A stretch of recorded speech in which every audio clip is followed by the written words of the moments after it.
the very first episode of a special series of podcast episodes in the next, let's say 5, 6, 7 days. It's time to open up.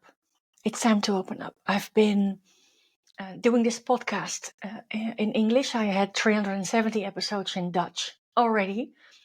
And in August, I made, last August 2024, I made it. It's now 2nd of December 24. I made a decision to quit my Dutch podcast show and continue in English because I have a vision for the world, which means I should not stay in Holland only with my work, with what I do. So quick decision was made, quit my Dutch podcast, move forward to English. Now, this is episode 51. Yeah, and when you make, it was such a big decision. For me, it was a big decision. When you make such a decision, it doesn't automatically mean that everything inside you agrees. Because what I've decided to 3 months ago was totally out of my comfort zone, was not normal, was, Susan, are you sure you're going to do this? Why not? And you haven't even conquered Holland yet, so why do you want to move abroad? My voices, other people's voices. Well, other people's voices for me now are easier to get rid of, but I'm still left with me. And if you have listened to my Dutch podcast show before, you know I share whatever happens. Nice things, not so nice things. Shit happens, I share my shit. And the last 2 months, it was too vulnerable for me to share my, that's so-called shit. Until now. So, I've had a really rough journey in the last 2-3 months since I made that decision in August. Like a month ago, I discovered voice dialogue through a friend. It's about, I've been reading a book, it's not finished yet, but the book is called Embracing Ourselves. So 3 words, embracing ourselves. So embracing, feel compassion for everything within us. So not trying to push things away, no, embracing everything. So yeah, from there, from compassion, from energy, you can move forward. Now, I can tell you that was not my thing. That was not my way of doing things.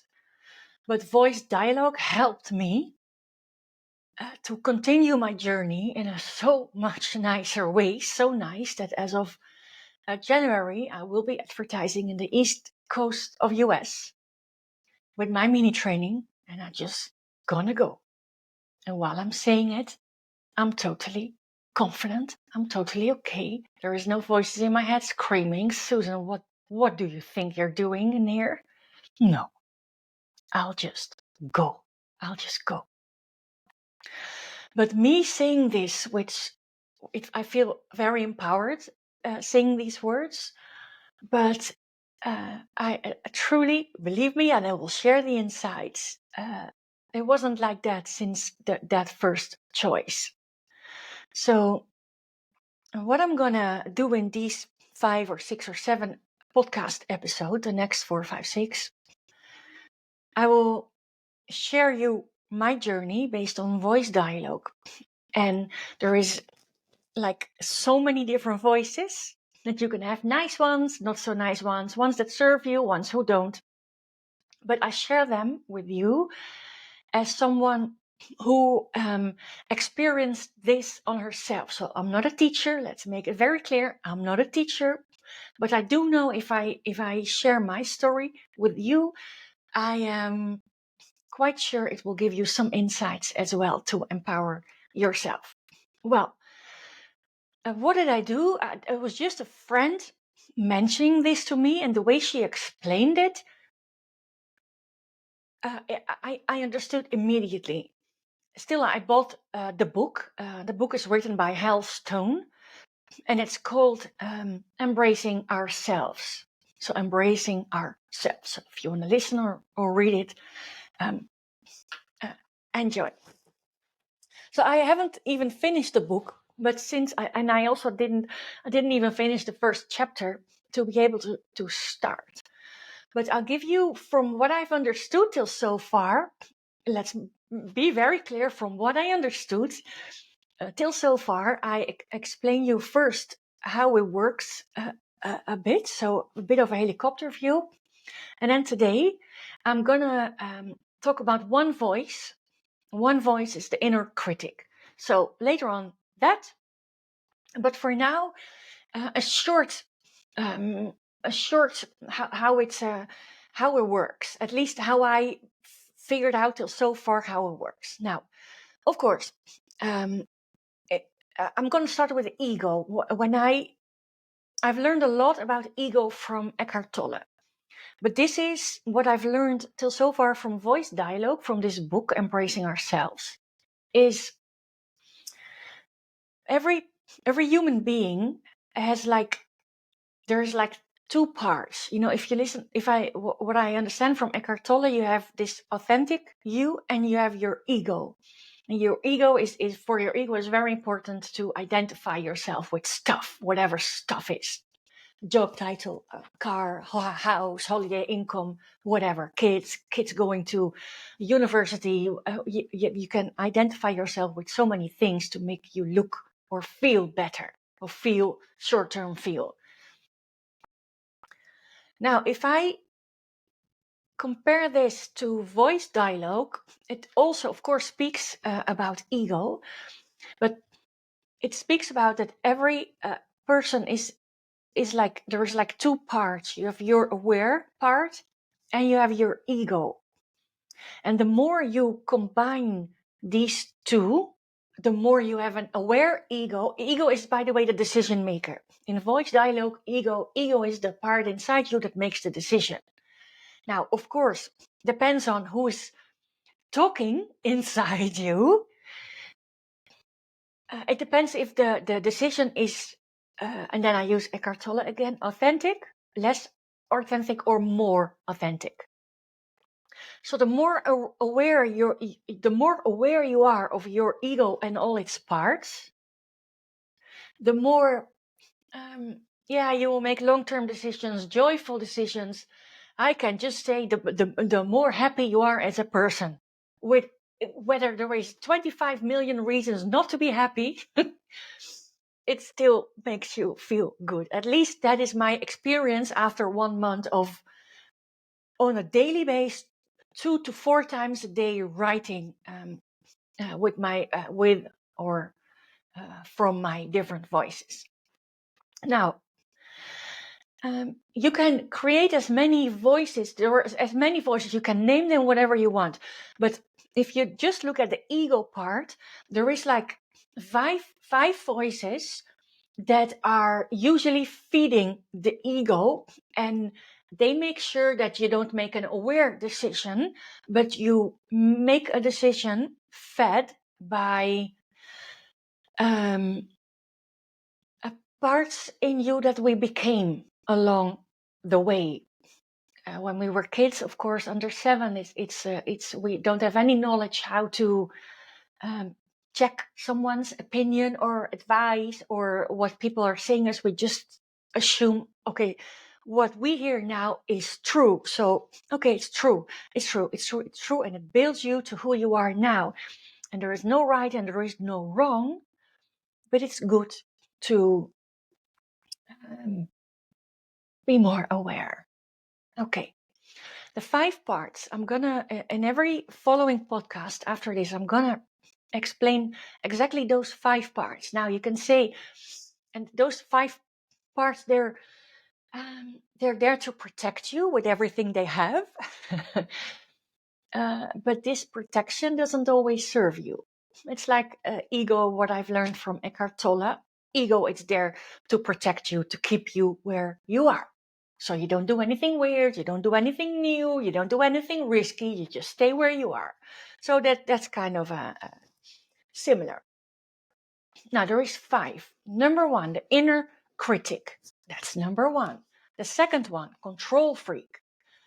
Then you have the pleaser, could be familiar to you. You have the pusher and the perfectionist. Now, those 5, they don't sound the most positive, as the most positive voices. And I always teach what you give your attention to will grow. So if you give your attention to a lot of things you don't want, exactly what you don't want will grow. I realize what I'm going to do in these next episodes, that I'm going to focus a lot on what you don't or maybe don't want. But I've also learned that, talking about pushing, if you push away consciously or unconsciously, doesn't matter. If you push away what you don't want, trust me, it becomes huge. It becomes huge. And and that's where the book is all about, once you embrace also the parts in you that maybe don't serve you anymore in the next steps you want to make, once you embrace them, they don't need to be so loud. I know if you're a parent and you're listening, maybe, well, I have plenty of examples, but most parents recognize themselves. Sometimes your kid can act, let's say act, not be, can act annoying. And it doesn't stop. Now, what a kids usually want, there is only one thing a kid wants, and that's to be seen, to get your attention, to feel seen, that you have your spot, that you've, and a kid can continue for days being annoying until you see your kid. And C can be sit 5 minutes on the couch or whatever C can be. But if you are trying to push away the annoying behavior of your kid, it ain't going to work. It will only become worse. Now, it's exactly the same with those parts that we all have. If we push them away, because we don't want them, they become even bigger. So once you embrace your kid, once you see your kid, it feels recognized. And annoying behavior will calm down or even go away. And that's the same, at least that's my experience, but that's also what the book is talking about. The whole method is talking about. Once you embrace all of yourselves, every single one, they don't need to fight anymore to be seen, because you see them already. Yeah, so that's very short. Voice dialogue, awareness, ego. And ego is the part that makes decisions. Decisions can be can be made from awareness, but can also be made from one of those 5 selves I've mentioned. And that is, let's use Eckhart Tolle again, less authentic. So it's more driven by, now if you talk about a pleaser, then it's more driven, not your own decision, but more driven, oh, what would people think of me? Would I hurt anybody? Am I still pleasing everybody around me? That's not an authentic decision. That's a decision because that's what you've picked up in your life. Okay. A short recap, and this is my opening up. A short recap on August 24.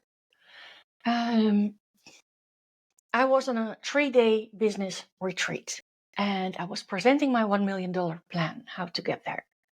And there were basically in there, it's all the training, the program I'm following myself is to create a business from alignment, from me, not ego driven, but from me. I want something for the world, and I want also to make money with it for several reasons. And how to grow that in the most me and my company and my impact in the most authentic way. That's a short version. So I in my plan, I put in all my desires, all different ways to make money. And I was the first. I will always want to be the first one. I was the first one presenting my $1 million plan, and my coach, the trainer, she asked me, "So why do you want to work with women all over the world?" And I was telling her, "Oh, it's just the idea that I'm opening up. I'm getting a broader perspective on the world, on people. They have those things close to their eyes so they don't get distracted. I want to get rid of them. I want to get rid of my judgment, whatever there is inside of me, by working with people from all over the world. And then again, I believe women all over the world should take position, so no one can ignore them anymore. So that's another reason." So, and then she asked me,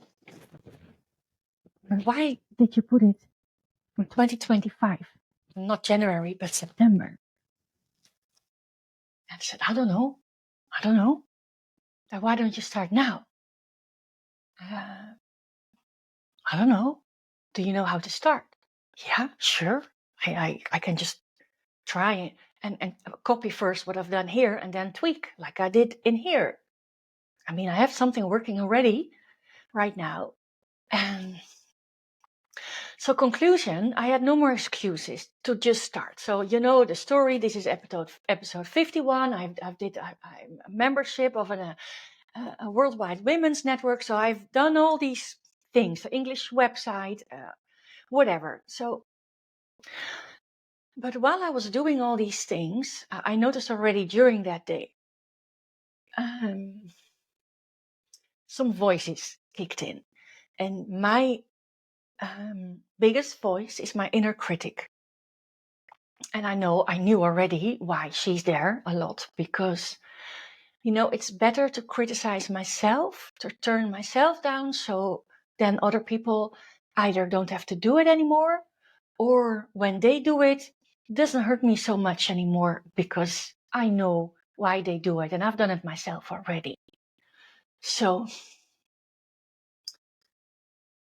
I didn't know exactly, but I felt there was a lot of, restless. I felt very restless inside, and that's not a good sign. I feel those things very clear. And if it's a calm and powerful, then empowering, then it's fine, but I can also feel the other side. So what happened in the months after, my energy week by week was going down.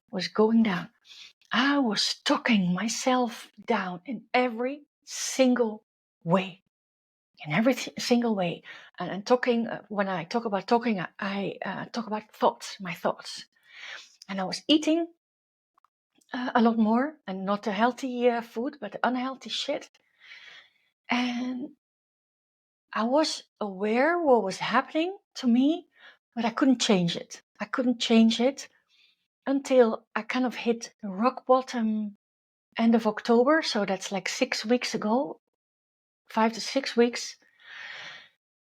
And I decided, okay, now this is it. And then all of a sudden, voice dialogue pops up, and there it is. So that's the journey towards, from my big decision, and the voice in my head that tries to protect me from doing these so-called stupid things. So my inner critic, she is so sneaky. She is so sneaky. She pulls me down in all the ways she can. She can try. So when I figured this out, there were a few moments, but when I figured this out, and I started with voice dialogue myself. The way I do it, I just write. I just say, "Hi, inner critic, what is it you want to tell me? Or what do you want to say? Or whatever." That is how I do it. And she is really hard on me. And because I realized what she was doing, what I was doing to myself, I felt such an energy coming up that I don't want to live my life like this. I don't want to have a company like this. I even said out loud to a friend or in a coaching group that I join, I prefer then to go back to work for a company and then be annoyed for whatever, all the things you can be annoyed by. But I'm not going to continue like this. It's not worth it. Even my kids were asking me, Mom, are you sad? Well, that makes you extra sad. And I talk about it, seems that I'm talk about it easy because the wound has healed enough to talk about it like this. If 2 weeks ago, 3 weeks ago, I couldn't talk about it like this. But I do believe I'm not the only one, so I need to share this. At least that's why I'm doing this. Yeah, the inner critic. Usually, often you get the advice, yeah, think of how nice you are and how good you are and how bold moves you're making, but every time I was trying to focus on something positive about me, I was pushing away my inner critic. And if I push her away, she comes back even double the speed, double the impact. So I started embracing her. I started talking to her. I know where you're from. I know who you took over from. I know why you're doing it, but hey, let's go for a more authentic version of you. You're not a copycat of someone of my youth. You're you. And please be my mirror, but don't pull me down as you did. And it wasn't the first time that she did it, but now I'm more aware than ever. I think that's exactly what this book and this method is about. Yeah, so that's her. If I make maybe a quick jump to not only me, but I believe, and that's with my knowledge and my usage now of voice dialogue.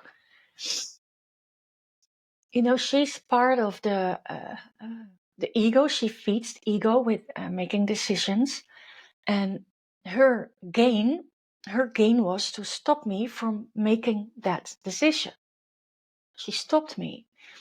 For example, I talked about it before, to go abroad, to leave the Dutch borders and look around. And US was one of the countries that, my heart would make a little jump. I would get a smile on my face. So a few weeks ago, I just asked ChatGPT what's needed to do business in US. And a list came up. And that list, it was quite some work if you want to do a good job. It was quite some work and also a few investments, but that's like candy for the inner critic, because she's like, Susan, so complex. Come on, don't make it so difficult for yourself. Just stay in Holland, conquer whole Holland, Belgium, and you'll be fine. You'll be fine. You make an impact. You make your money. You grow your company. Blah blah blah blah blah.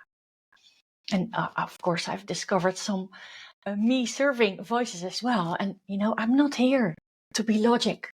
I'm not on this world to play sim. I'm not here to lose all the magic, all the joy in my life. I'm not here to not live my dreams.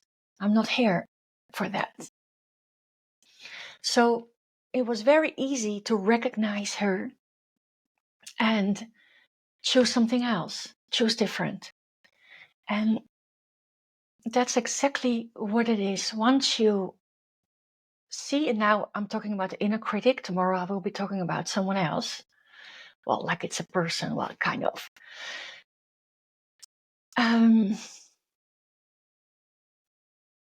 Yeah, it's once you see it, it doesn't have to behave as a crazy anymore. What I did read about the inner critic is that she can always hit. It's not